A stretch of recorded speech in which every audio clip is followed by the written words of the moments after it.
Have all our board, oh, there's Debbie Eddy, okay. Hello, everyone. Hello, good evening. Okay, I know Keith Feld will not be joining us. Am I missing anybody else? I think we got everybody, right? Sure. Chris Hiltunen is here. No, I think you got everybody. Okay, we got Eric and Rod, correct? So we're all set. So I am going to call the Clay Township Planning Commission meeting to order at 7:01. And I would ask everybody to rise for the Pledge of Allegiance. And Whitey's got the flag this time. How's that? Okay. I pledge allegiance To the flag of the United States of America and to the republic for which it for which it stands, stands, one one nation, nation, under under God, God, indivisible, with with liberty liberty and and justice for all. justice for all. Thank you, everyone. Roll call, please, Whitey. Deborah Eddy, Here. Mark Borchardt, Here. Keith Bell, Excused, absent. excused, Yeah, absent, obviously. Chris Hiltunen, Here. Christine Holcomb, Here. Tom Kozel, Here. Robert Musling, Here. Whitey Simon here, and Kathy Schweiker, chair here. Thank you, I see Whitey. her. Thanks. Item number 4 is approval amendments to agenda. Are there any? I don't hear any. Anybody have any comments? I thought Rod had one Rod? of his notes here. The amendments to the agenda? Approval amendments to agenda, that's where we're on number 4. Yes. Mine's all done now. Did not have any amendments. No? Okay. I thought I read something. So. In that case, I move to accept the agenda. Support, it's Christine. Christine? I don't get the flu shot either. Okay, so Whitey moved, Christine supported. Yes. Okay, Whitey, roll call, please. Deborah Eddy, Yes. Mark Borchardt, Yes. Chris Hiltunen, Yes. Christine Holcomb, Yes. Tom Kozel, Yes. Robert Musling, Yes. Whitey Simon, yes. Kathy Schweikert, Yes, thank you, Whitey. Item number 5 is approval of minutes. Madam Chair, I make a motion to approve the minutes as submitted. Any Second. second?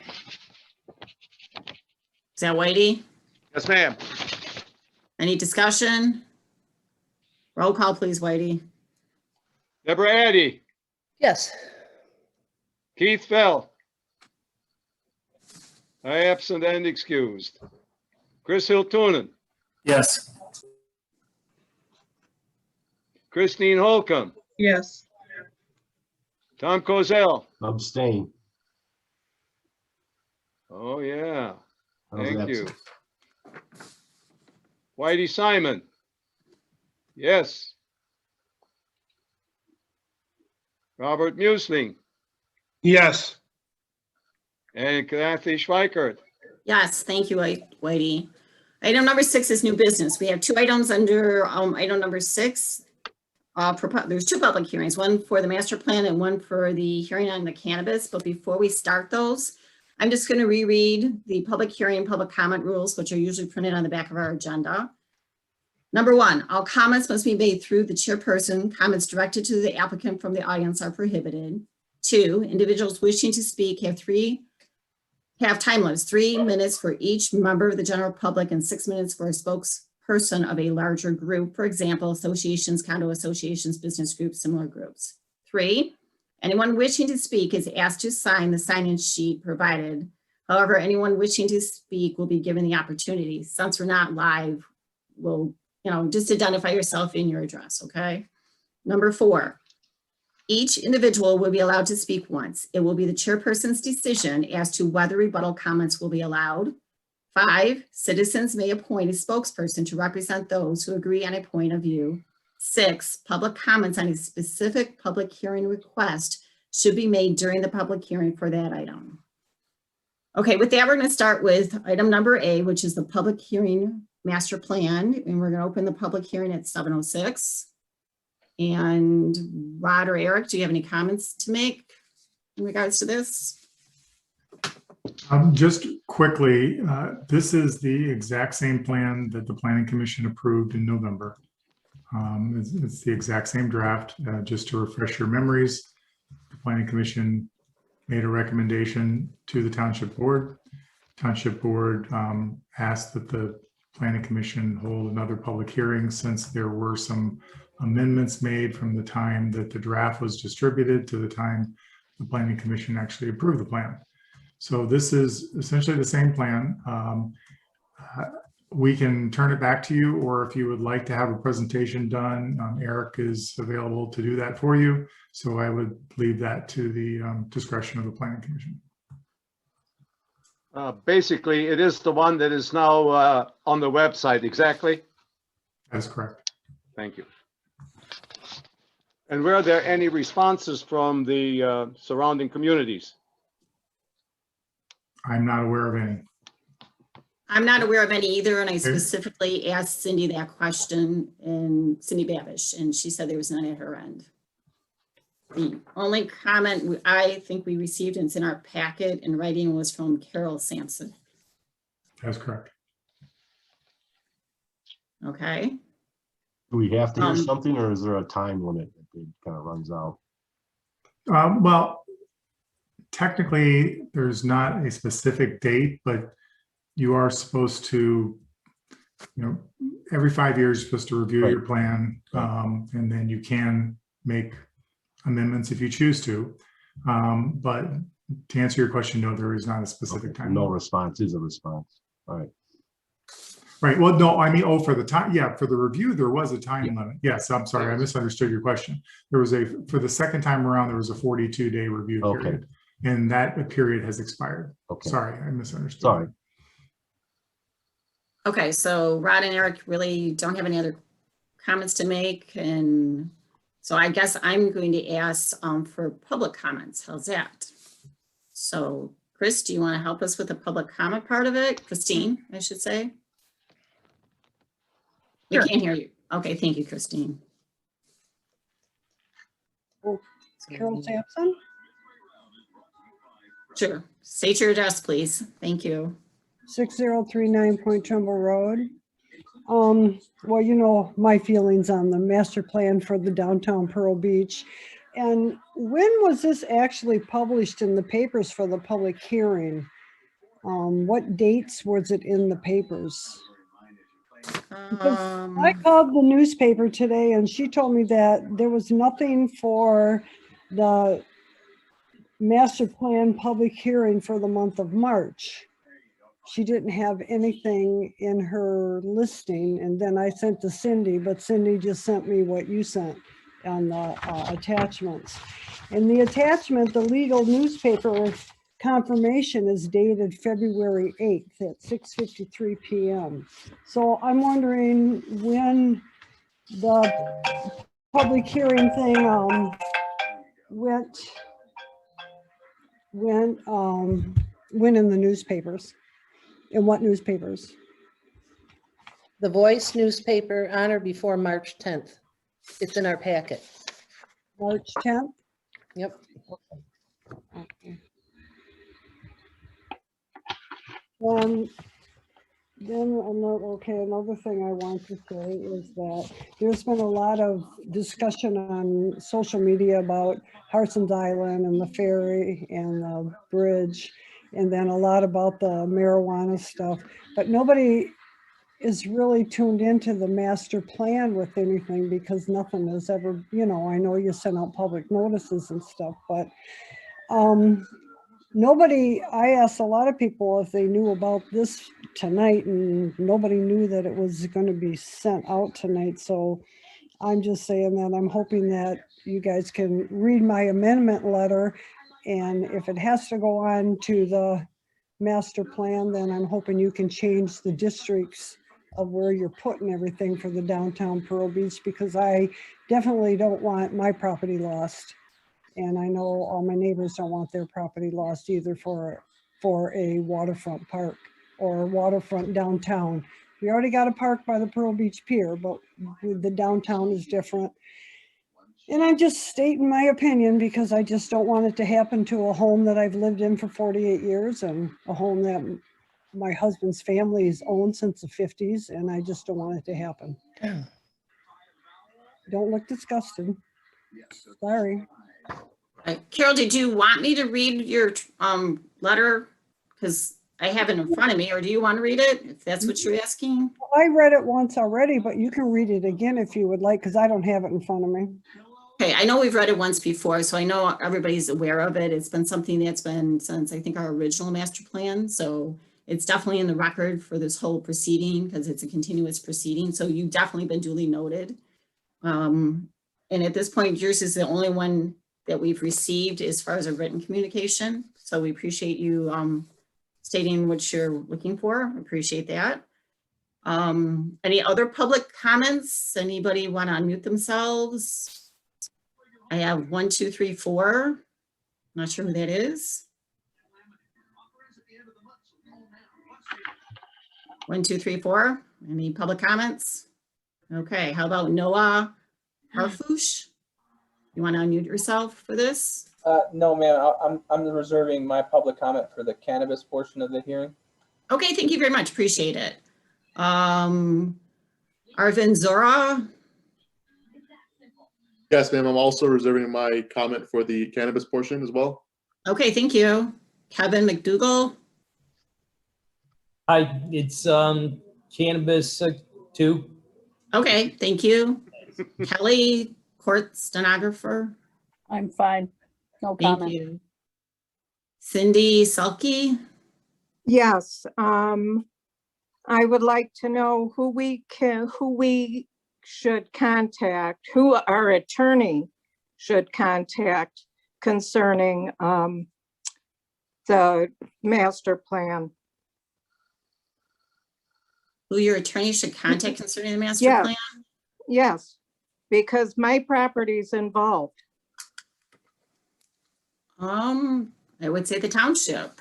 Rod, do you have any, I mean, not exactly sure how to answer that. We want a single point of contact. I guess it depends on what the purpose of your contact is. If you have a comment about the master plan, tonight would be the time to say it. If you have a follow-up contact, that would be probably with the building department. Yeah, okay, well, this is Mr. Selke, and we're gonna retain a eminent domain attorney. We've already contacted him. And he wants a single point of contact that he can contact to talk about the waterfront walkway and then the downtown Pearl Beach development, because there's so many different stories going around the neighborhood. And we're just gonna have our attorney talk to somebody so that we can get the definite plan and not just bits and pieces of it. So we just want a single point of contact. What person do we contact? There has to be somebody that we can contact. That would be the township supervisor, Arthur Bryson. You can find his phone number. Oh, yeah. Okay. No, I know Artie. Okay. Okay. I thought he wasn't involved in none of this. Okay, thank you. How about Stephen Krafft? Oh, ma'am, I'm waiting for the cannabis portion. Okay, thank you. Tom's SE. Tom's SE. How about, okay, did I miss anybody? Actavia, I don't know, Romaya. Hi, Actavia Romaya. I'm here for cannabis as well. Okay, thank you. Okay, Christine Holcomb, have you seen if I missed anybody for public comments for the master plan?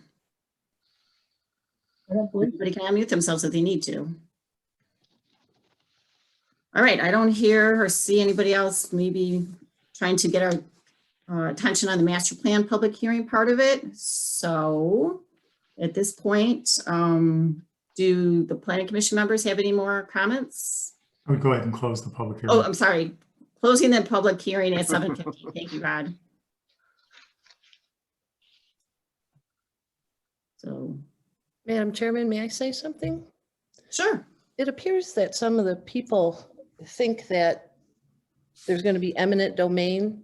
This is a master plan. It's a concept that gets revised every 5 years. It's a way to develop property in the future. I don't know why they think that we're going to take their property. Was there someone who suggested that that was going to happen? No. Okay. If Rod or Eric disagree with me, Yeah. please chime in. Yeah, I'll be happy to. And Madam Chair, yeah, this is a policy document. It does not have the force of law. No. Master plan is a long-range policy document, does not change anybody's zoning, does not change anybody's right to use their property. So just wanted to make sure that's clear. Only a law that is passed by the Township Board has the ability to impact the ordinances of the community and actually regulate land. That would be done through a separate ordinance, but that's not what this is. This is not an ordinance. This is a long-range plan authorized by the Michigan Planning Enabling Act. Thank you. Well said. Any other comments from the board? I'd just like to make a statement to Cindy Selke concerning you mentioned the beachfront property and some other issues like that, but any development that takes place, obviously it'll come before the zoning as well as the planning commission. And at that point in time, we'll have probably numerous public hearings on it. So that's the time to chip in and join the development of those projects. Thank you. Thank you, Mark. Any other commissioner? Well, if I remember correctly, the previous master plan included the marina that Gabriel bought. And so there's an example of how things can change. You know, I mean, it's a vision. It's not a set in stone. It's definitely a vision, and the master plan in 2012 had a vision for a park where Gabriel's Marina is right now, and things change. So it's just a vision. And people are definitely going to have input along the way. So any more comments? Okay, hearing no comments, I believe the next is to get this onto, well, we need a motion or a resolution. Should we first read the resolution and adopt the resolution and then make the motion to send it? I think that's what you did last time, Whitey, if you want to do it again. Therefore, I propose that we vote on the resolution for the 2020 master plan update, 2021 master plan update by Clay Township Planning Commission, St. Clair County, Michigan.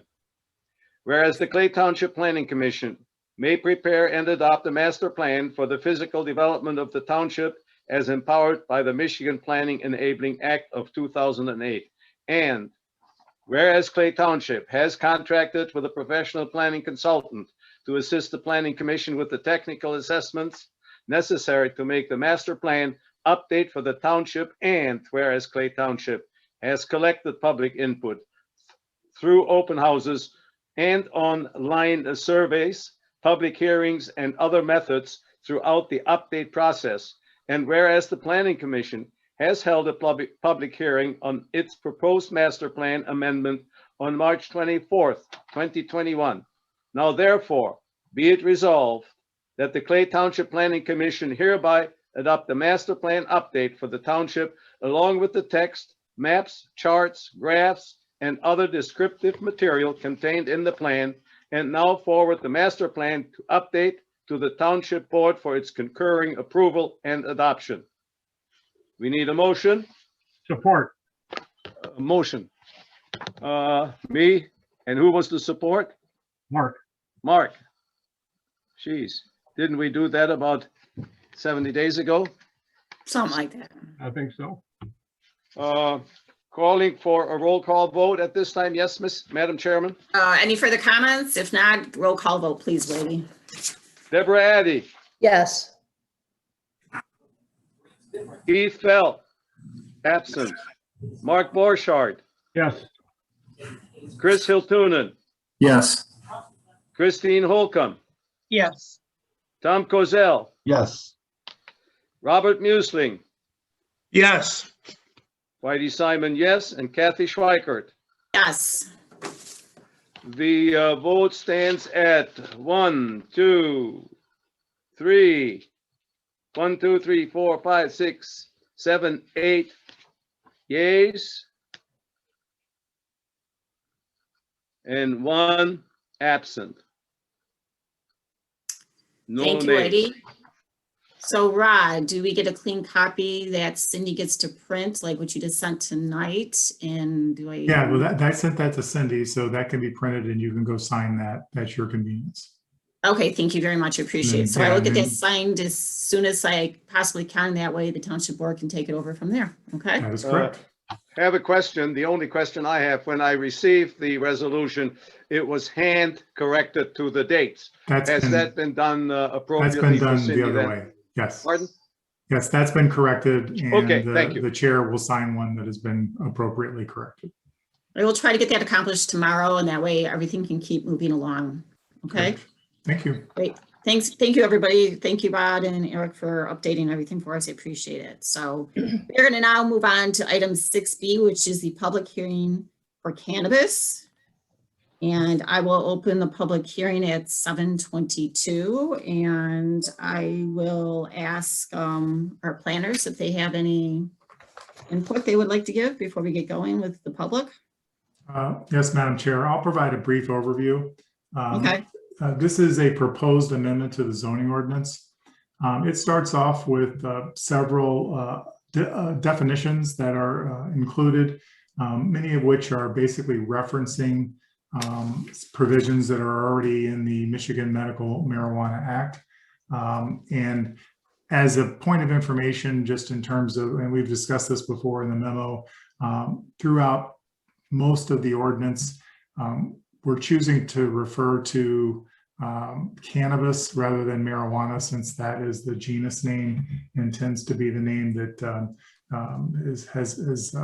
is being used by many communities as a way of referring to this in a somewhat neutral manner. So definitions are in here, which are important to identify certain terms that are used throughout the ordinance. The first, under section 2, the first section gets in of actual amendments to the text that would regulate a medical cannabis operation, and in particular, a primary caregiver, which is what is being regulated by these amendments. We get into the existing type 1 home occupation regulations, and those are amended to recognize that primary caregivers can in fact be potentially approved as a home occupation if certain conditions are met. I would point out that in the latest draft that was provided to you today, which is based on some input as well as additional review by the township attorney, there are a couple minor changes to EB, which would be on essentially the second page here. So under primary caregivers, E would be amended to be consistent. So we're using registered primary caregiver. There's a little inconsistency in the terms. So the registered primary caregiver shall also be the owner and occupant of the single family home in which the primary caregiver activity occurs. So we're recommending that you amend the draft that was presented to you as shown to change the term license to registered and to insert the words and occupant to that particular line B. There are also other provisions in here that include that there not be any extraction of THC from the cannabis plant as part of a home occupation, obviously in a residential district, and then also identifying the districts in which that would be permitted to have a primary caregiver, and that is in your residential districts as outlined in E of the amendment. And then the next sections go into identifying the other districts where primary caregivers could potentially locate, and that is your light industrial district and your general industrial district.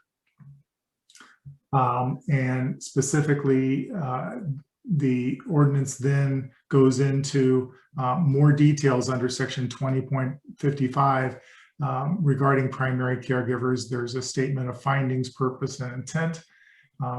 It is indicating that this ordinance has no effect on patient use. So as an individual patient, you have the ability to use cannabis per the MMMA and other ordinances.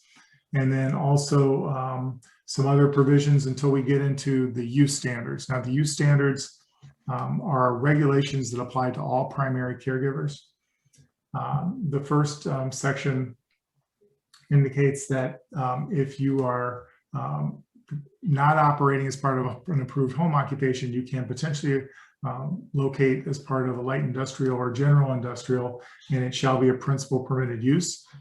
Site plan approval by the Planning Commission would be required to commence a new primary caregiver use unless it's going into an existing building that's already zoned for light industrial and general industrial. And then it would be an administrative approval by the building official, just like any change of use within the industrial district.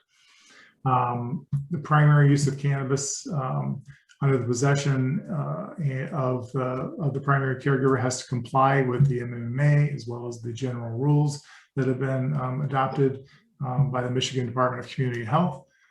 And then not more than 5 qualifying patients can be assisted per primary caregiver with the medical use of cannabis.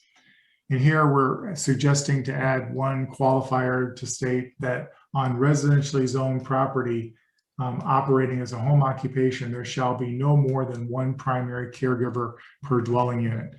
We believe that was the intent of the Planning Commission, to limit it to 1 caregiver. That's the homeowner, the occupant of the home. Otherwise, if you have a more intensive operation, you would need to go into an industrial district. E addresses once again, similar type of situation, not more than 5, except you could have no more than 5 primary caregivers to operate from a zoning lot or parcel. So essentially, this would allow to have several primary caregivers go into one building, up to 5, and operate in a single building for economies of scale within the light industrial and the general industrial district. Under number F, all medical cannabis needs to be contained within the main building.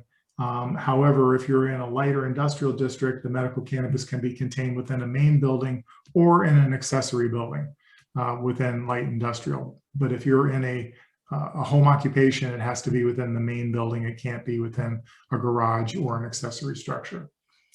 And then for operations in the general industrial and light industrial, if more than 1 primary caregiver is located in a single building, each locked facility must be identified on a floor plan that's approved as part of the township. Also, each individually locked facility has to receive a certificate of occupancy before you can use it for that purpose. And then each locked facility shall be separate from other locked facilities and maintained as such. Under J, there's the requirement that you have to adhere to all the local building, plumbing, electrical, mechanical permits, and that would include HVAC, wiring. All of that has to be approved by the building department. Storage of any chemicals has to be subject to inspection of the building department and the fire department. Structure has to be designed in a manner consistent with permitted uses in the district. If you've got grow lights, plants, and other processing areas, they shall not be visible from the property line. If there are exterior windows, they have to be frosted, screened, or otherwise modified so that the operation is not visible from the property line. In residential districts, if a room with windows is utilized for cannabis location, lighting methods that exceed residential use shall be any lighting methods between 11 and methodology between 11 p.m. and 6 a.m. has to employ shielding methods without our altercation to the exterior residence to prevent ambient light spillage that causes or creates a distraction or a nuisance. So essentially maintaining it so that it looks like a residential structure in the night hours and doesn't look like there's any excessive light coming from it. And then all primary caregivers shall include appropriate odor controls to make sure that the odor is not discernible from the property line. And then on-site delivery or in-person sale of cannabis from a primary caregiver is not permitted, and the use or consumption of medical cannabis is not permitted in the presence of any primary caregiver. And then the final section just reiterates that the township has already opted out of the MRTMA, which is the recreational marijuana provisions. The township has already acted to opt out of that, and this is just reiterating that the township is not, in fact, allowing for the commercial level scale production of recreational cannabis. So that is a summary and including the amendments. So if you choose to make a motion to recommend approval of the township board, it would be our request that you incorporate into your motion that the amendments that were presented in this draft that has a second edition on it dated today, March 24th, be included in that motion. I'll be happy to answer any questions. Thank you, Rod. And you did mention our township attorney, Christine Anderson, has reviewed what is now in front of us with her suggestions. She has, yes. And you'll notice there were a few changes from your last draft.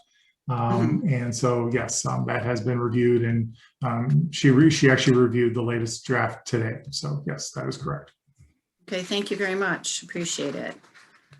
At this point, I guess I would start with public comments and start with number 1, 2, 3, 4. Number 1, 2, 3, 4. Any public comment? Please unmute yourself. He's still All muted. right, I'll move on to, oh, go ahead. Oh, I just want to say that I'm against Hey, the let me stop you, residential area. ma'am. Let me stop you for a moment. Can you please identify yourself? No, then I'll just move on. Go ahead. You can go to the next person. Okay, are you sure? Yep. Okay. I'll go on to Noah, Harfouch, please. Hi, can you hear me? I can. Thanks for giving me the opportunity to speak. My name is Noah Harfouch, and I share an interest in, Clay Township's continued development of this zoning ordinance with respect to marijuana. But I do want to highlight a few things, because I do think that at this time, right now, as we stand here today, that the amendment as proposed still needs some adjustment. So I would definitely ask that this does not get passed and pushed to the township for further adoption. What I would ask is for everybody here in planning to really pay attention to a decision that was made in Michigan in April of 2020 called DeRuyter versus Township of Byron. And in that decision, the Michigan Supreme Court said that municipalities could regulate land use under the Michigan Zoning Enabling Act, as long as the municipality did not prohibit or penalize the cultivation of medical marijuana. And my reading of the current amendment to this zoning ordinance, I interpret it as something that would really prohibit or penalize the cultivation of marijuana. And I can give you a few examples that I would really like you guys to take into consideration. So one of the first things, the main things, is that inside the proposed amendment, there is a limitation on the square footage with respect to how much square footage can be used for a qualified caregiver in the state of Michigan that's licensed through the state of Michigan, how much square footage in their own residence that they can use to supply their qualified patients. And that limitation is 15% of the total square footage. And what we know about Clay Township is that Clay Township is a place with, homes that are primarily in the 2,000 square foot and less on average size. So when we look at that and we take the 15% to consideration, what we come up with is a space that's equivalent to 300 square feet or less in the average home in Clay Township, where somebody that is licensed as a caregiver through the state would be able to cultivate marijuana for their patients. And on one side of this whole thing, you're allowing somebody to grow up to 72 plants at their residence, but the reality is that when you place a limitation on the size of the space in which they can grow, it's not realistic that they could grow 72 plants, because if they have 5 patients under them as a caregiver, that's the amount that they could grow at the residence. So what I'm proposing is that you guys really seriously take into consideration changing that aspect of the amendment and of the ordinance, and allowing really a lot more space for a caregiver to do what they need to do to supply the medical patients with their medicine. With respect to that, I would also ask that, you know, there's also a lot of property in Clay Township that has pole barns or accessory buildings that are on the property adjacent to a residence. And with properties that are specifically situated like that, it would be more than ideal that, you know, if they have a family, for instance, that they're not growing in the home, but they're using the accessory building, or they're using the pole barn for doing this. And as long as, just like this amendment says, as long as they're complying with the laws, specifically the Michigan Medical Marijuana Act, then let them use their personal property, the property that they own, that they bought with their hard-earned money, and that they're paying their mortgage on month to month. Let them use whatever portion of that property they want for the purpose of being a caregiver and serving qualified patients with medicine. So that's one comment that I have on that. The other thing that I have is that Mr. Harfouch, Mr. Harfouch, I'm sorry to interrupt you. I'm just going to remind you of the rules I read at the beginning of 3 minutes to 6 minutes. So I'm just going to say you're at 4. So if you could maybe. Yeah, I'll wrap up. And I'm sorry if I'm taking too much time. No. You can tell I'm passionate about the subject. I can tell. No, I understand that. I'm just trying to be fair for everybody. Okay. Yeah, no, I understand. So just in closing, essentially, there's a lot that can be done to the proposed amendment that not only makes this fair for the community and everybody that wants to be involved in serving patients that need medical marijuana. There's things that can be done for this community at large through this process, such as, you know, adopting ordinances that require specific licensing and background checks on people that want to do this within the community. That can be something that holds a lot of money for the city in terms of licensing fees and things like that. To me, that's a necessity, and we're okay with that. But to limit the size of the area in which you can grow, to limit where you can grow it in that area, I don't think that comports with de Ruyter, a decision by the Michigan Supreme Court, and it certainly would be a disservice to the community in Clay Township. So thank you for your time and for bearing with me for the entire 6 minutes. Thank you. No, you're fine. Thank you very much.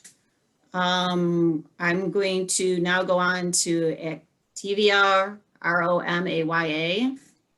Hi, Actavia Romaya.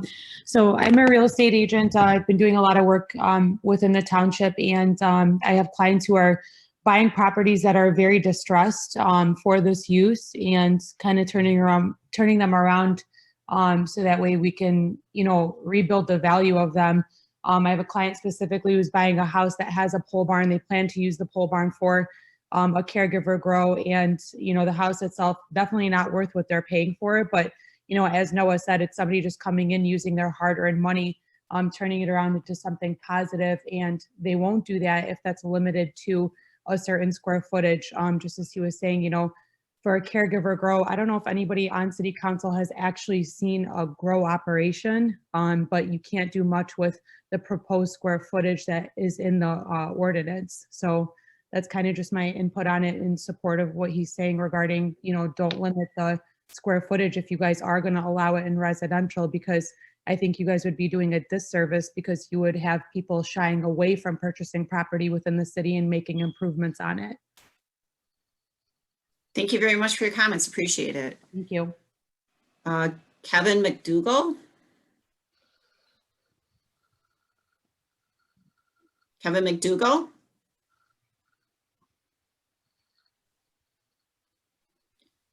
One more time, Mr. McDougall, do you have any comments on the cannabis public hearing? No. Actually, Gary, I didn't ask you on the last one, and I'm going to ask you on this one. Do you have any comments that you'd like to make? Gary, Inspector Gary? Yeah, not at this time. Just listening with all ears to see Okay. what the public has to say. Thank you. How about Tom's SE?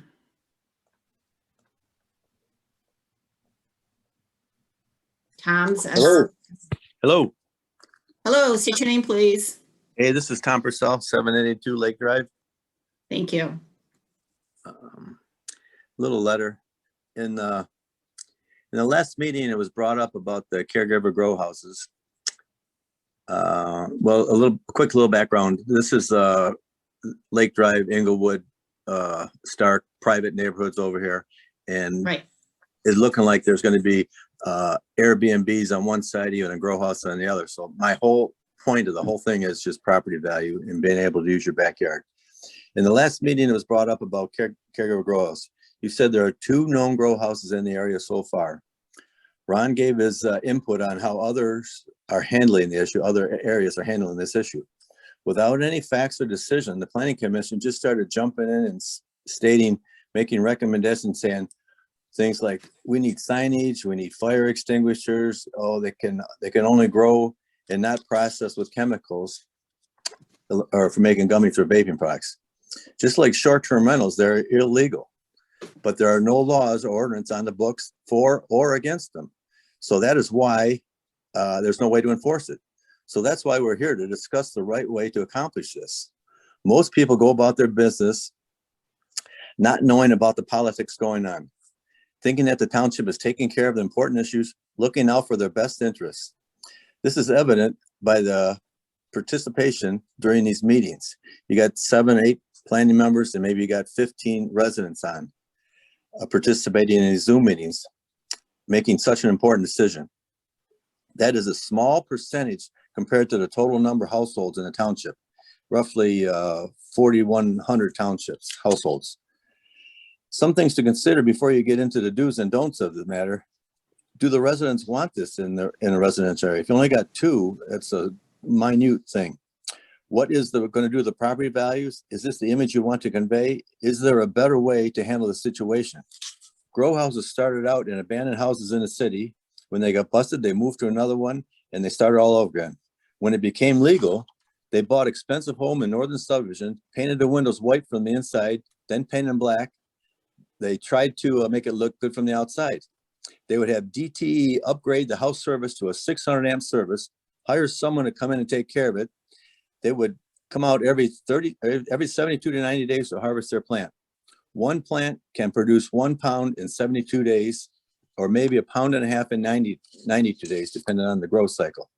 They would have to factor in the cost of electricity to see if it was more profitable to harvest earlier than that and grow for 3 more weeks.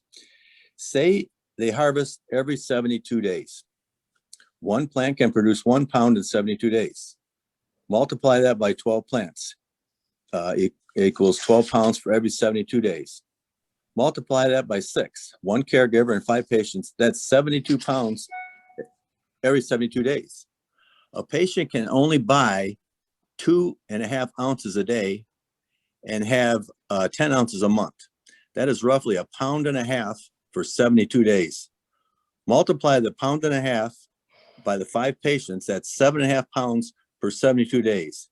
Take the 7.5 pounds that would be sold to the patients take the 7.5 pounds that would be sold to patients from the 72 pounds, that leaves you with 64.5 pounds.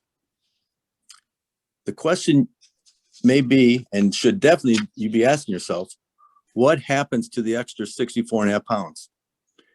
Caregivers used to be allowed to sell their marijuana to dispensaries or processors. For about a year now, they were not allowed to sell dispensaries. And for about 5 months, they have not been allowed to sell to processors. Where do you think all this extra marijuana is going to end up? They're not going to give it away. They're not going to throw it away, and they're definitely not going to burn it. Have you done the math? 74.5 pounds times $1,000 is $64,500 times 5 growth cycles for a year. The potential earning is $322,500. Plus, what they sold originally to the patients. These growers are exploiting the word caregiver. I surely hope you don't believe that they're going to do all this work out of kindness of their heart and just break even, as was mentioned in the last meeting. Michigan has completed the phase out of medical marijuana caregivers. As of September 30th, 2020, the transition that started in March from caregivers to licensed growers as recognized marijuana producers has been completed. And I got an attached document for that. The township has the control to where they would like to see these businesses go. Wouldn't it be better to take it out of the residential areas and put it in light industrial where there's the infrastructure for something like that, or out in the country with some acreage where, a grow house would be fit into the area?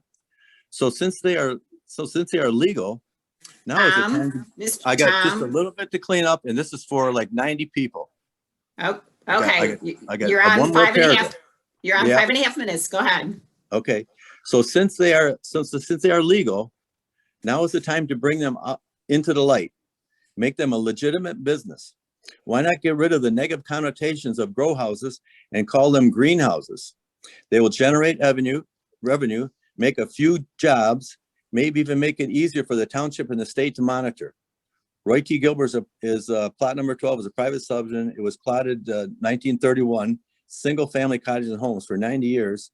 And up to the last 3 years, we've been having vacation rentals, and now we've got the chance of having a grow house next to you. So, I mean, 2 growers right now out of 4,100 households, it should just nip it in the bud. Why make it complicated? And, oh, you can only do this and you can't do that. If it's a legitimate business, it's just put it in the right areas. Subdivision homeowners is not the place for this. Thank you. And I got a whole list of names, I mean, I can get, if you need them. You can submit it to the township if you like. That'd be great. Yeah. I gave him another letter, and I think Cindy was going to give that to the other day. I gave it to her last week. Oh, did you? Okay. I was hoping it's going to be read this afternoon at public comment, but I don't know if it's going to get into that or not. Okay. I'm sorry about that. I appreciate it. No, Tom, I'm not, I missed it in my looking through this. Only written communication I have is from a Mr. Krafft. Okay. No, I gave her a great big document, a 3-page letter, some stuff from, and this is all about vacation rentals. And I don't want to take up your time on that now, but if there's public comment later at the end, I'll read that. Okay. Thank you. Thank you, Tom. We're going to move on to Stephen Krafft, please. Hi, thanks for taking the time. Sure. I appreciate the amendments that were made to the amendment to the ordinance. I just have a couple of quick things. If this person could have, you're going to amend it so they can only be one person, has to be the homeowner, and has to be in the house, which is good, which don't really want it there either. But if that's what we're going to do it, that's okay. Why make it complicated? Can they have employees? I'm sorry, I didn't hear you. All right, I'm just wondering if this can be the homeowner who is the primary caregiver and can have 5 clients, so to speak, or patients. Can he have employees in his house? Well, that's a good question. That's why we're doing public hearings. How's that? Okay, because you don't know, if that's going to be the case or not. So just wondering if they're going to allow employees or not. Don't think they should, but that's up to you. Does this thing, does the provision of this ordinance allow for any enforcement? And who's the enforcement arm? Because under the MMMA, only law enforcement can have access to it because it's HIPAA, right? So law enforcement should be the people that are required to go there, and they're the only ones that are supposed to know where they're at, to go there and enforce compliance. I don't see anything in here about enforcing compliance with MMMA in the township. Rod, I was going to ask a kind of a similar question at that point. It's like any zoning ordinance. So the enforcement goes through the building department. Well, the building department doesn't have the authority to get access to this information.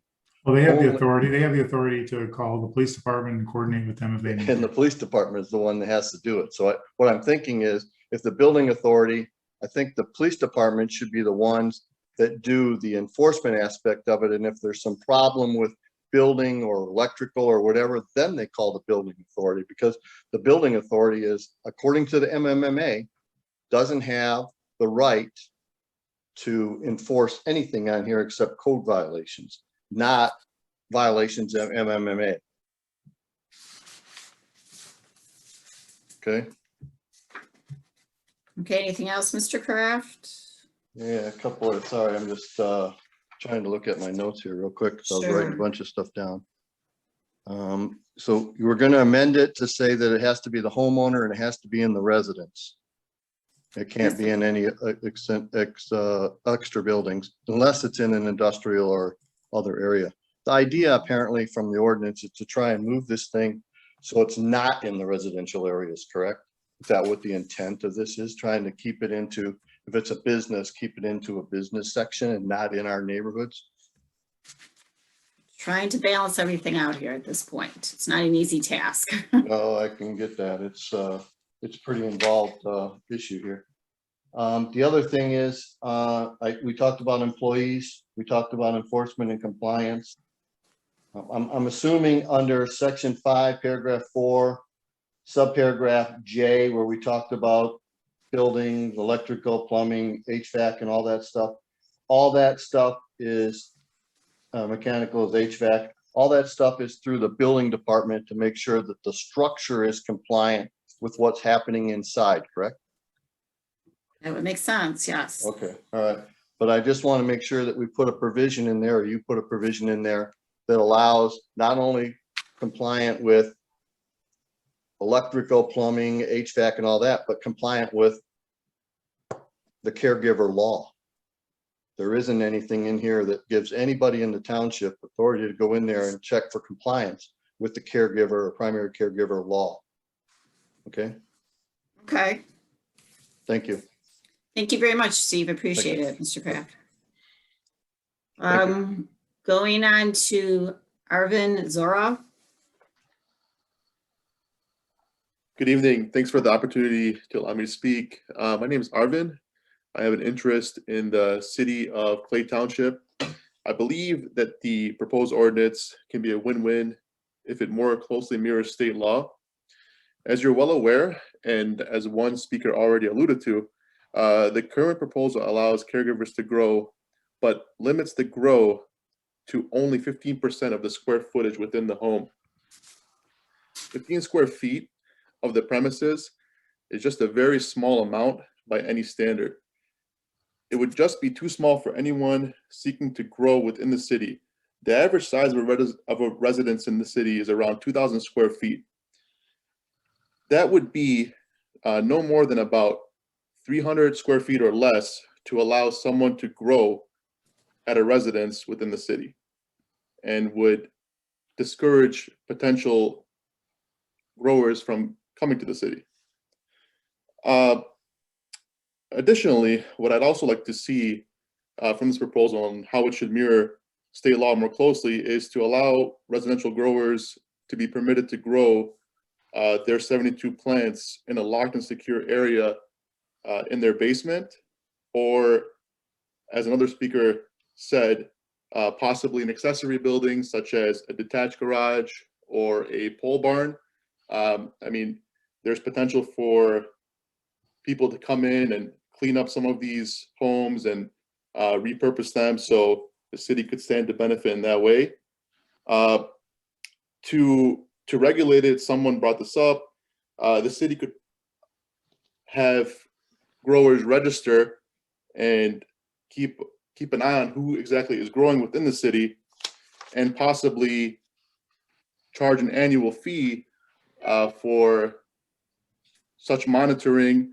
I propose somewhere in the realm of around $5,000 annually, and hopefully that would more than cover the costs of regulating it and provide a surplus to the city to be used in other ways to benefit the city of Clay Township. Thank you.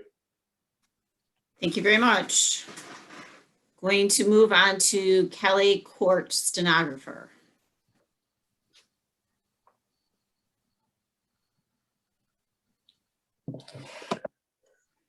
Kelley? No comment. Okay, thank you very much. I'm going to move on to, it just says iPhone. Not sure who that is. It says iPhone.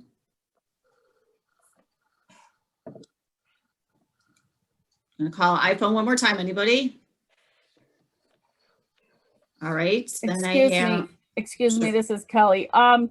Sure. I was just wondering, nobody's given their addresses. Do these people even own property in Clay?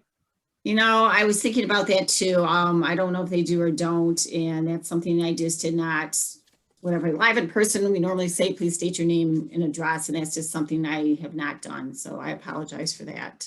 So we'll take that into consideration. If anybody wants to acknowledge that they don't live in Clay Township, that'd be great. If they, at this point, I've already passed you. So my apologies on that part of it. Sorry, Kelley. May I speak on that or? Sure.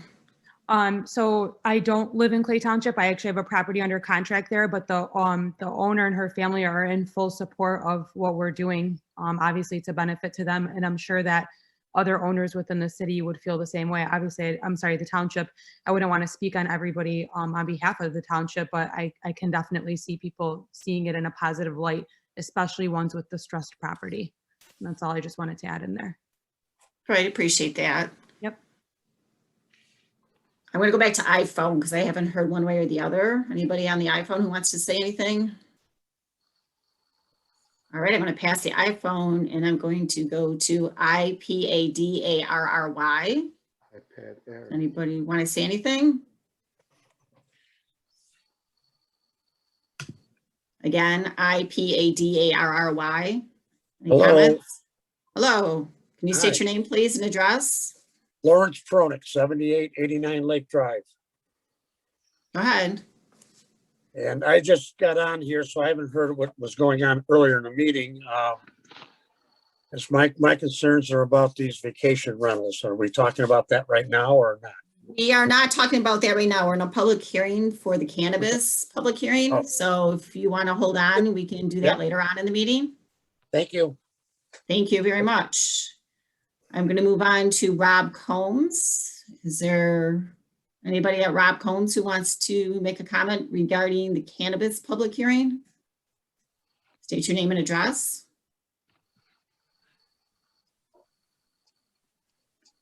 Can you hear me? Doesn't look like they have audio. All right, have I missed anybody for public comments? Christine Holcomb, do you see anybody I missed? I do not. Okay. Then I would close the public hearing at 7:59 and move to the board members for any input, comments, or Rod? Madam Chair, Yeah. just a couple of comments. Sure. Regarding the limitation on the area within residential, as you recall, the last time the Planning Commission discussed it, there was actually limiting it to a certain square footage. I think it was 150 square feet. Yep. This has now changed to 15%. And that was based on the township attorney's recommendation. Her opinion is that all home occupations should be treated equally in terms of area. And right now, all home occupations within the township are limited to 15%. And this is taking this use and treating it in a similar manner. So that is the basis for why that was changed and why it is based upon that. So I wanted to give you that background, and that's where that came from. The other one question that came up dealt with employees. That would also be as regulated by home occupations, and only full-time residents of the premises shall be involved in home occupation activities occurring on the site. Thank you, Rod. I appreciate that. And as far as the enforcement part of it, that was another question that came up. Well, the enforcement, as I mentioned, it was zoning ordinance is enforced by the building department. If there's other regulations that are state regulations, then that will fall under whatever the enforcement body or entity is for that. You would not typically address that in a zoning ordinance because the zoning enabling legislation specifically addresses what you're regulating in the zoning. If there's another act such as the NNA, which is a state law, that is not a zoning law. And so there would be separate enforcement that comes from that. But in my opinion, you wouldn't state that in this particular amendment, but I'm sure the township attorney will have these minutes. And if they feel differently, they can make a recommendation. But this is a zoning ordinance, and it is under the Michigan Zoning Enabling Act, and your enforcement entity is the building department. Okay, which Gary has already said in a previous hearing meeting that he's done some of that already, it seems like. So, correct.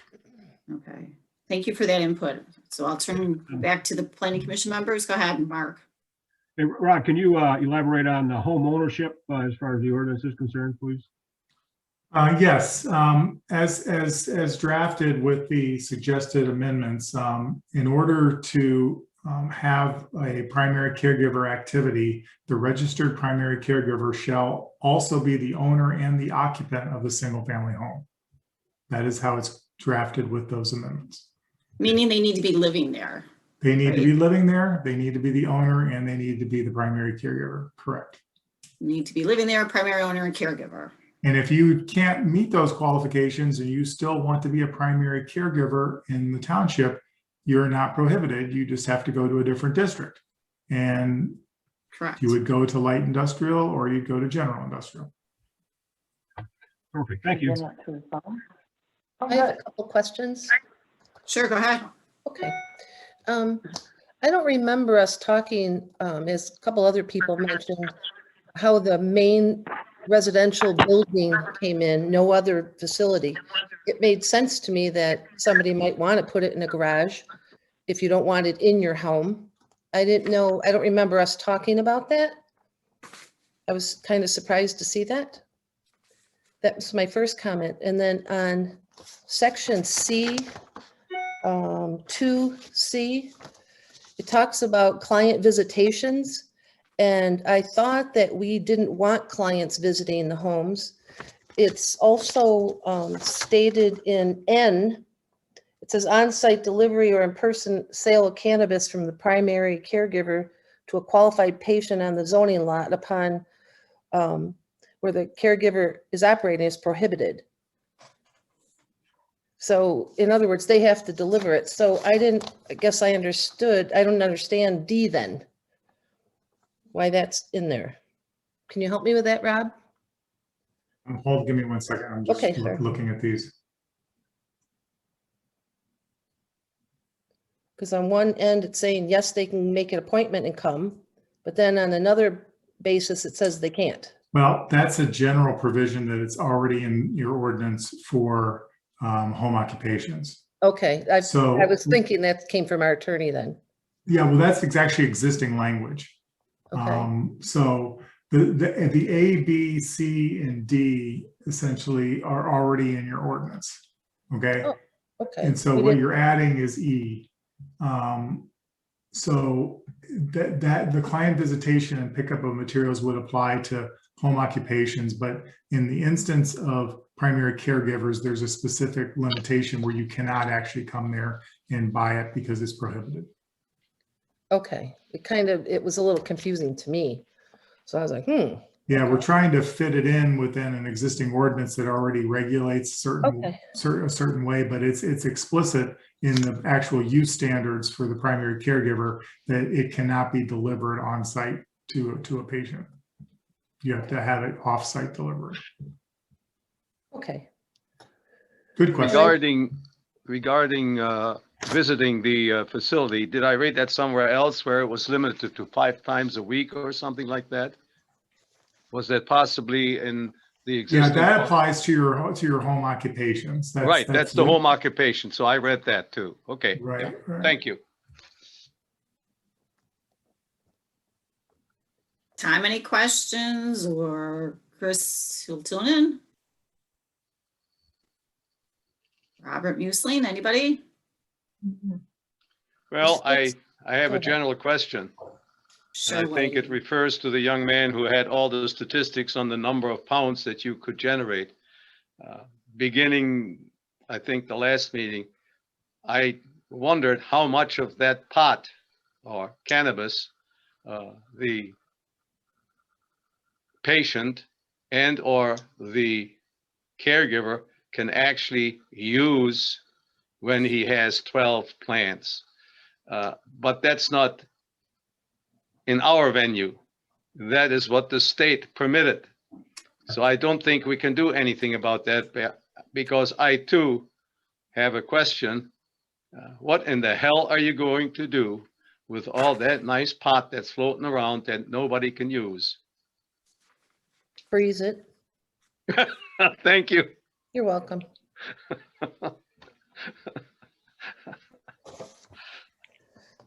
All right, planning commission members, any other, like Chris Holcomb, any questions, comments?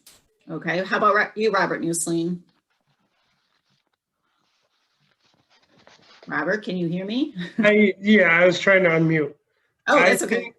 I think I'm good. I just don't remember what Rod was saying for if we go and make a motion, what we needed to change.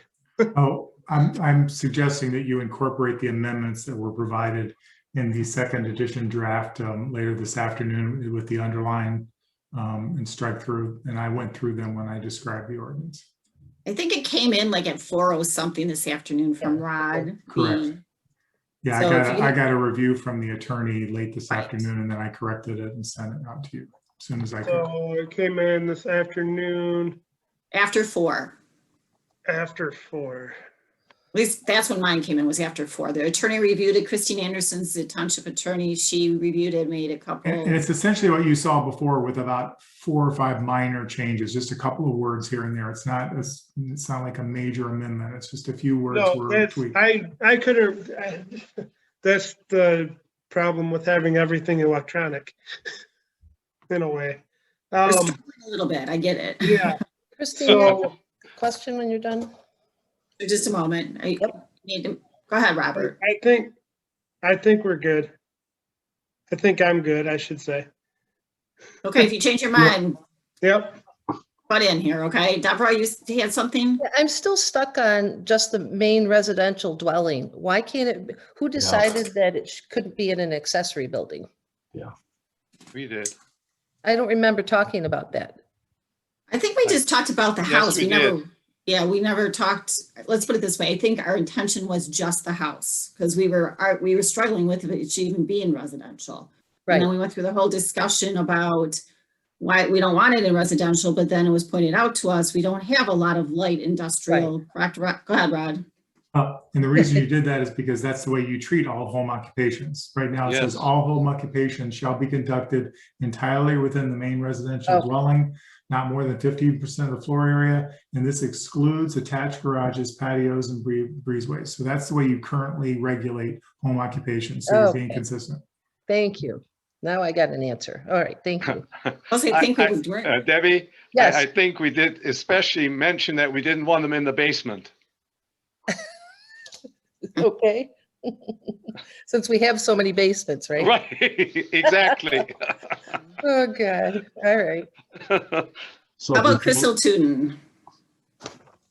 I'm good with the way the new ordinance was proposed, but I guess one of the things that was brought to my attention sort of with some of the public comment was maybe some of the public's desire to purchase homes in the area to have grow facilities. I don't think that was the intent of this ordinance, is to draw more in. I think it was just so that we could have some regulation. I mean, me personally, I can't imagine wanting to market our neighborhoods to grow facilities.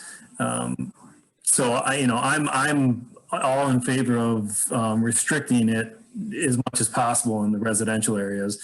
If people are looking to profit from these type of facilities, industrial areas, that's where businesses should be held. So I just found it a little bit concerning that multiple people thought it was, looking to purchase homes to have facilities in. Good point. Thank you, Chris. Tom Kozel. I agree with Chris. That made a lot of sense right there, what he just said. Okay. And so do I. Okay. And me too. Me too. I think I'm going to go back to my original comment. We were not looking forward to putting it or trying to put it in residential. So this, again, trying to be reasonable, we're thinking.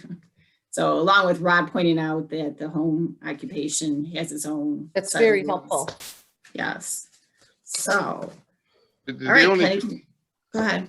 The only thing I would like to comment on, when I read the original one, I was concerned that the homeowner didn't have to live in the facility.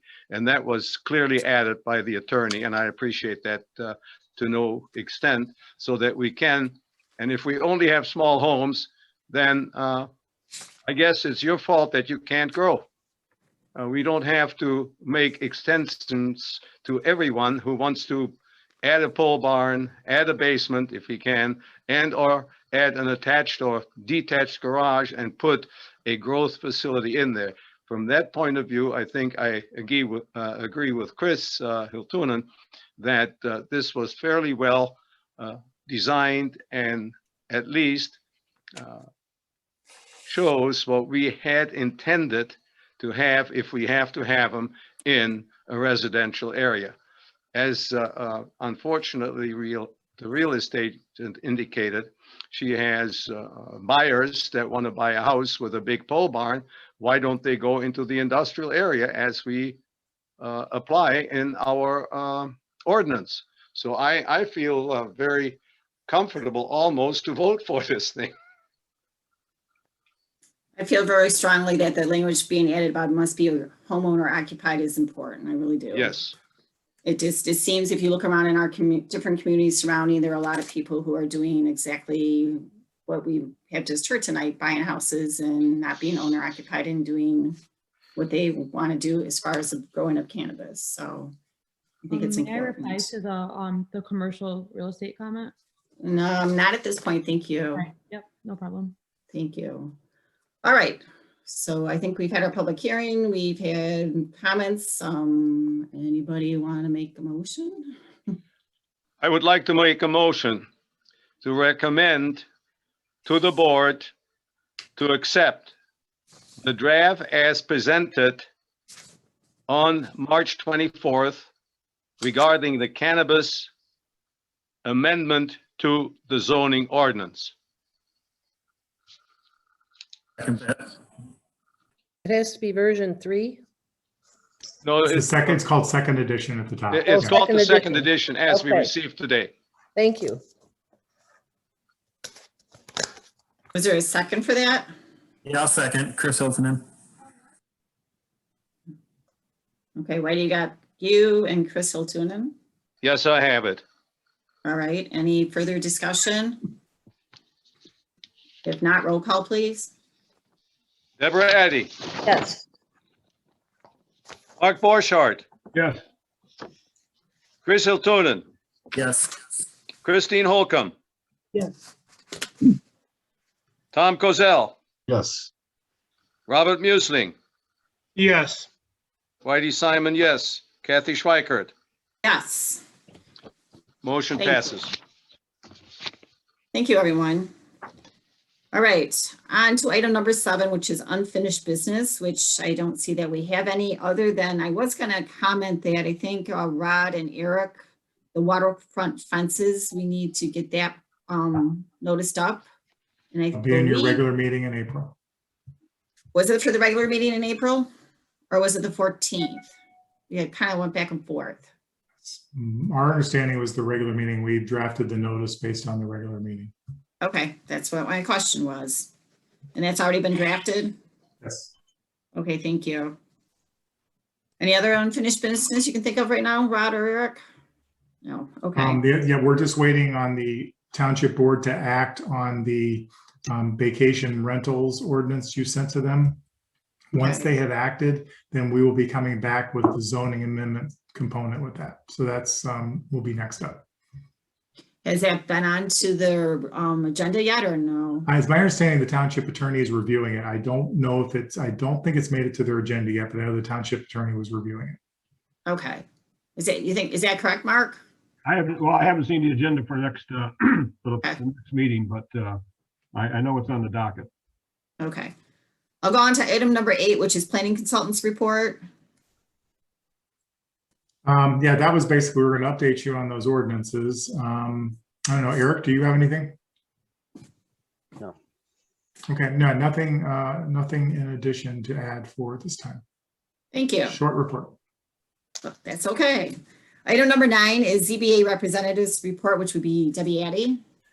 We did have a ZBA meeting last week, and we got 2 new requests for boathouses on Colony Drive. Some of the boathouses are 40 years old over there in declining shape. So we had a lot of discussion about that. And we also were kicking around whether we should come back to planning and maybe do a zoning. We kicked that around a little farther and said, well, we've approved some already. We didn't think it was a need to go back to Planning Commission. So we're just going to keep going as they come to us. Also, we had 1 approval to rebuild a sun porch on Flamingo Drive at the end of the street. It was an illegal porch to begin with, but again, it was 40 years old. And so we gave them some setbacks that they needed and footing requirements and things like that. So those are my 2 reports. Thank you, Debbie. You're welcome. Number 10 is board representatives report, which is Mark. Okay, well, last meeting we discussed the county park development letter of commitment. And we accepted a few grants here and there. And I'd like to thank the planners, Rod, Eric, for a job well done tonight, and especially on these resolutions, as well as Kathy and the rest of the board members. Thank you very much. Thank you. Thank you, Mark. Number 11 is chairperson's report. Actually, I already discussed my question about the next public hearing, which would be the waterfront fences. So other than that, I just thank everybody very much for reviewing their packets. And I know it's a little difficult or a transitional period with these not having hard copies. Tom seems to be maybe the best at this. So, but I know we have some questions and concerns on how this is playing out. So if you do, I would suggest maybe directing it towards, if you want to send an email to me or towards Cindy, and maybe we can get some answers from the township board itself, and maybe Mark can help us with some clarification of how we got where we're at, okay? So item number 12 is planning commission members' comments. I have a question. Do we have expectations of getting some site plans? Anything on the horizon? I asked Cindy Babish that question a couple weeks ago, and Rod or Eric can chime in here, and she didn't have anything at that point. So okay, thank you. Rosemary in progress still. Oh, is it? That's the only one on our radar. It's not it's just being held up at the application stage, but so that's the only one in the pipeline still. Okay. But it hasn't really gone any far since, or anywhere since a few months at least, right? Probably a year now. Yeah. Okay. Any other planning members' comments? I have a comment. May I? Sure. Debbie first, Robert second. How's that? Okay. I got an email from Cindy. She asked me to download iLegislate. That's that software. Cindy Valentine? Yes, I'm sorry. Yes. And I did download it, played around with it a little bit. A couple comments. I have an Apple computer. It won't download on mine unless I override it because it can't check the content for verifying if there's any bugs in the program. So I don't know if the developer can change that or not. It also doesn't populate with our reports. It appears that they're there as attachments. When you click on it, they just spin and spin and spin. so they never appear. So I asked her when she gets back into town if we could chat up about a few of these things. And I also had an idea about these site plans. When we get back together, you could literally, in the boardroom, there's a big screen you could pull down and somebody could bring them up on a computer and we could all look at them that way as well. I don't know. I mean, it wouldn't be very convenient ahead of time, obviously, unless we went to the township to look at them. I don't know what any other suggestions would be, but that is one that we could use. Well, no, that would be acceptable if we had access at any time, because Right. certainly if we have a meeting and go and see him for the first time, Right, that would that's be right. useless. Right, for sure. Right. Anything else, Debbie? Nope, that's it. Okay, I'm going to move on to Robert Muesling then. So if my eyes were correct, I've seen that the zoning board meeting was in person. Is that It correct? was, yes. So do we have any time frame of when we're going to be back in person, I guess? I think it has something to do with the number of people that could show up. Okay. Right now, you're I'm going to limited defer to, to Rod on that because he's usually up to date on all the happenings. well, you're limited to 25. Mhm. And you have 9 members, plus you have planners and your additional staff. And that leaves you with only maybe the ability to have 10 or 12 people in the audience come before you hit the limit, which is very restrictive. And so really until that limit goes up, you are not in a position where you can really have in-person meetings without having the ability to have an overflow. You know, some township halls have multiple meeting rooms and they set up closed circuit camera and screens so that you can have overflow crowds, and they go into a different room. And then when they want to speak, they can walk over to the other room. You know, that gets to be pretty sophisticated, and it just, so if you don't have the ability to do that, it becomes hard to have an in-person meeting. So we need that number to get increased by the public health department. Okay. I was just wondering. Is it true that if the 26th person shows up and we can't accommodate that person, we have to shut down? Yeah, it would be a problem. Absolutely. Yeah. Thank you.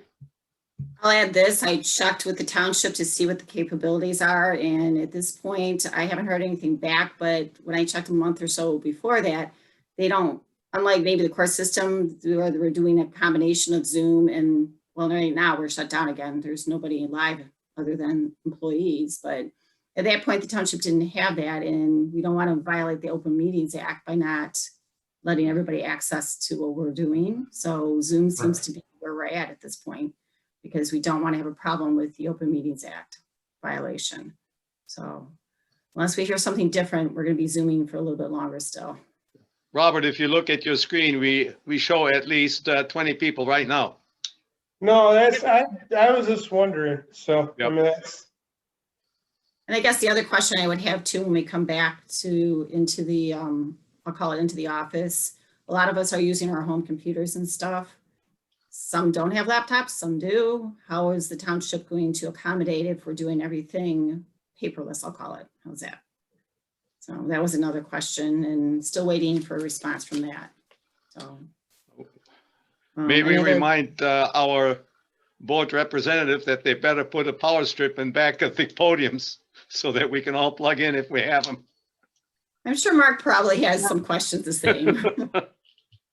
So, Well, we're working on it, believe me. I bet you are. any more about board comments? Okay, if not, I'm going to go on to item number 13, which is public comments. So we're back to the public again, and I see a Chris Dombrowski. Any public comment? I have no comment. Thank you very much, appreciate it. How about IPADARRY? Yeah, this is Lawrence Pronick again, 7889 Lake Drive. Thank you. We're not going to be discussing the vacation rentals then tonight, or? We are not, I mean, we are not, it's, if I understand correctly, it's being reviewed by the, Rod, correct me, the township attorney. Eric, go Correct. ahead. Correct. And I would say pay attention or check the Board of Trustees agenda to see when it's going to pop up on their agenda, because that's, I believe, where it should pop up the next time, correct? Okay. Thank you. You're welcome. Thank you for joining. How about, is it Tom's SE? Hey, that's Tom Purcell, 782 Lake Drive. Thank Yeah, you. I had a huge letter and package set up for those vacation rentals, but and it's all about trying to slip it underneath the door without letting the public know. But Well, I was when I give the package to Cindy, she goes, "Well, it's not on the agenda." And the problem was last meeting, it left everybody kind of gray. We're looking at each other, what's going on? Where's, what's going? So we said, well, it's going to be on the next meeting. I bring this package to her, give it to her, and she's, oh, it's not on the agenda. So it's like they're just going to do what they want. Is what it looks like. It's to the township board, and their attorney's reviewing it. So I would submit any paperwork to the township that you have. I gave it to Cindy. She was going to give one to each one of you, and she was going to give one to the lawyer. About Cindy Valentine. No, the Cindy Babish. Yeah, the building inspector. That was department. Cindy Babish. Yeah, Cindy. I would suggest, if it's at the township board level now, to resubmit or ask them to pass it over to Cindy Valentine. Okay. Okay, so they have it when it comes up to the board of trustees and their attorney and everybody else. It doesn't look like there's much good saying anything now because it's already past this. No, it's to the township board. The township board is going to handle that one. Well, do you guys have any say in it, or is it done? Not at this particular point. Township board has it. Mm-hmm. So I would definitely take the time and energy to address the township board and make your, I would take the time and energy to read that letter I sent you, and I sent it to every one of you. I did not receive it. I didn't receive a letter. Me either. I did not. Well, no, it was given to Cindy, and she said she'd make a copy, because I said, well, I want Kathy to look at it and see if it's worthwhile to give it to everybody else. She says, if I give it to one person, I gotta give them to all. She says, okay, I'll give it to all. I'll give a package to each one of you guys, and I'll send one to the lawyer. And that was a week ago. Tom, I can tell you personally, I mean, we don't actually get a physical packet now, but we receive an email. And I can tell you in my attachments, which if any other commissioners did receive it, please say so. I did not receive anything from you. Yeah. Madam Chair? Sure. May I recommend that he go to the township website and look at the meeting announcement as of today, and he will see our agenda there. And he will see that we're not dealing with it right now. Right. Yeah. Well, I realized that, but I wrote this letter all last month because the meeting was so vague last time. And I thought for sure it was going to be brought up again to get some more discussion. And then when I brought the letter in, they said, oh, it's not even on the agenda. So, I mean, there was a lot of people that were scratching their heads wondering what's going on. Maybe Eric, can you help me clarify this?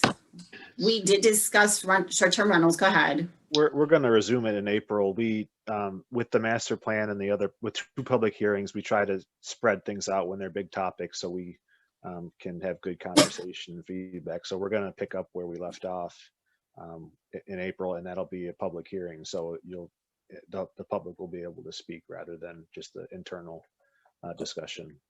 Yeah. So there'll be like a debate where, usually it's you talk at the end of the meeting and you can't really have a rebuttal or something, but right, like you did, like we did today. Yeah, like we did earlier, people could have public comment, and then that was discussing the subject. So that worked out really well.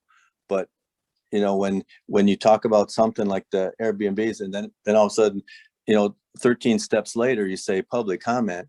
And if somebody says something and you want to, ask a question or correct it, that type of format doesn't allow you to have a good constructive debate. But like the one you did earlier for the caregivers, that was better because you had your spiel and then you had public comment right away. So that worked out much better. So I'm hoping maybe after it's reviewed, it comes back here, and then it goes to like a public debate or something, or what? Yeah, so we don't do those public hearings every month. We usually Right. only do them once or twice for a project. Yeah, so when you get the paperwork and you're ready for it, I can that's understand why that. you'll see that most discussion, the public comment is at the end of the agenda. But for next month, for April, there will be a public hearing, so it will be with that item. Okay. Well, very good. All right. Well, we'll keep up with it then. I mean, the I'm whole just thing, the whole thing stemmed from our area. We're a private road and the road's 11 feet wide. And, nobody else is complaining about them. So it's got to be just our area. So I don't know why they don't treat it like a bed and breakfast and just respect the privacy. I mean, it's private. It's not theirs to give away. It's just like the caregivers, that's a business. Now people are going to be coming up and down the road, getting their 2.5 ounces a day. That's ridiculous. It's just utterly ridiculous. Thank you for your comments, Tom. I have Okay. a question real quick for Rod or Eric. At our last meeting, it's for the short-term rental situation. I thought it was heading back to the township board for some clarification. So it will come back to you for potential zoning ordinance amendment. So There's two different things though. One, there's the general ordinance that stays at the Right. township board. That's what's going there now. There's Right. zoning Correct. regulations that are going to be discussed at the planning commission level. So just so we're clear, we're talking about two different ordinances that do two different things. Okay, that's what I want to make sure we're at. Okay. There is an ordinance you already looked at as a courtesy, and which you are not required to, but the township board asked you to look at the original one, which was the general law ordinance that they now have and they are going to consider and adopt. So nobody's pushing anything under a rug. Nobody's hiding anything. If anything, you've had more public discussion with this than you would have had for any other ordinance. Normally, this would go right to the township board, no public hearing, no discussion at the planning commission. This time you had discussion at the planning commission, debate with the planning commission amongst the planning commission members. You all ended up making a recommendation that is now going to the township board for the general law ordinance. They will vote on that. If they approve it, then there's very specific locational issues that will be addressed through zoning. The planning commission will hold a public hearing for that and then make a recommendation to the township board. Totally separate ordinance. And we're not going to start that separate process until we get, confirmation that this is the direction from the township board level. So that's why we're not discussing it tonight or, upcoming. Correct. It's not made it to the board agenda yet, and we have to wait for that. Okay. Hopefully, Tom, that helps clarify a little bit. I'll just, keep up with it. Appreciate everything. Okay. Thank you. Yeah. Have a good Stephen, night. you too. Stephen Krafft. Well, I'm good. Thank you, ma'am. Thank you. Kelley. I'm fine. Thank you, Kelley. Kevin McDougall. Kevin McDougall. Kevin McDougall, one more time. Not hearing anything. How about, I see somebody named Dave Mason's there also. How about Dave Mason? Hi. Hi. I missed the whole meeting. I'm just getting on right now. I was incapacitated, but I'll just hear what's going on. Thank you. Okay. We're almost to the end. Yeah. Almost. How about Gary? Do you have anything? Building Inspector Gary, I'm referring to? Yeah, no, I've got nothing right now. Okay, thank you. Public comments one more time. I don't see anybody new. All right, I'm going to move on to item number 14, which is adjournment. So moved. That's by Whitey. Second. By Chris Holcomb. All in favor? Sign out. Sign out. Thank you, everybody, for attending. I appreciate it. Thank you. I certainly appreciate what we received from our planner. Maybe a little late, but it was very much appreciated. Yes, thank you, Eric, and let Ron know the same thing. We very much appreciate your hard work and everything, even though it's a little confusing at times. So thank you so much. Chris, thanks for attending. Not feeling well is all, but all right, have a good evening, everyone. Thanks, Good do the evening. same. Well, there's one good thing about the Zoom meeting. She can't transmit anything to us. That's true. Have a All nice right. evening. Take care.